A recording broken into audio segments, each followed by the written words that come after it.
Est-ce que vous saviez qu'en France, alors que c'est théoriquement illégal, on peut se permettre de tuer des chats, des chiens et des espèces sauvages protégées? Comment? Tout simplement en posant des pièges. Il y a 3 sortes de pièges. Les pièges qui capturent, ceux qui blessent et ceux qui tuent. On va surtout parler des pièges tuants. C'est un véritable scandale en France. Il y a d'abord la cage tuante. L'animal rentre et dès qu'il a basculé le déclencheur, il est broyé, plié en deux, la colonne vertébrale brisée net. Ça, c'est la cage tuante. C'est horrible. Il y a aussi le piège à appât. C'est simple, on met un appât au milieu d'une mâchoire, elle se referme, l'animal est mort. On s'est battu pendant des années, les protecteurs, pour qu'il n'y ait plus de dents aux mâchoires. C'est tout ce qu'on a obtenu. C'est interdit depuis 20 ans, mais on en trouve encore dans la nature. Il y a encore le piège à œufs, un peu le même principe que la mâchoire. On a fait une démonstration à l'ASPAS avec une canette. Et c'est redoutable à quel point ça va vite et à quel point ça fait mal.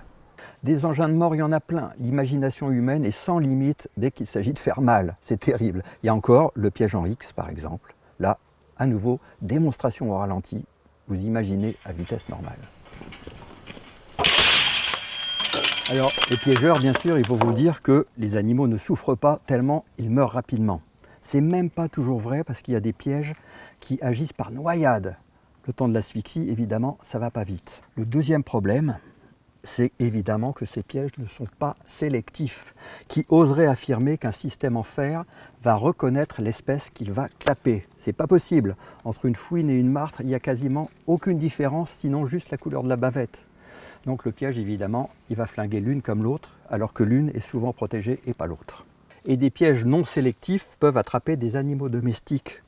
La preuve, cette horrible histoire avec le pauvre chien Cham, qui a mis le museau dans un système, qui s'est fait coincer le museau et qui a agonisé pendant des heures devant ses compagnons humains qui ne pouvaient rien faire parce que seul le piégeur a le système pour déverrouiller le piège. Or, même si un piégeur est obligé de regarder et de surveiller ses pièges tous les matins, il n'y a quasiment pas de contrôle sur le terrain. La divagation des chats et des chiens est interdite, mais les tuer aussi est interdit. Et on ne peut pas maîtriser un chat qui va faire ses besoins dans la propriété du voisin. Or, le voisin a le droit de mettre un piège tuant ou blessant dans sa propriété sans rien dire à personne.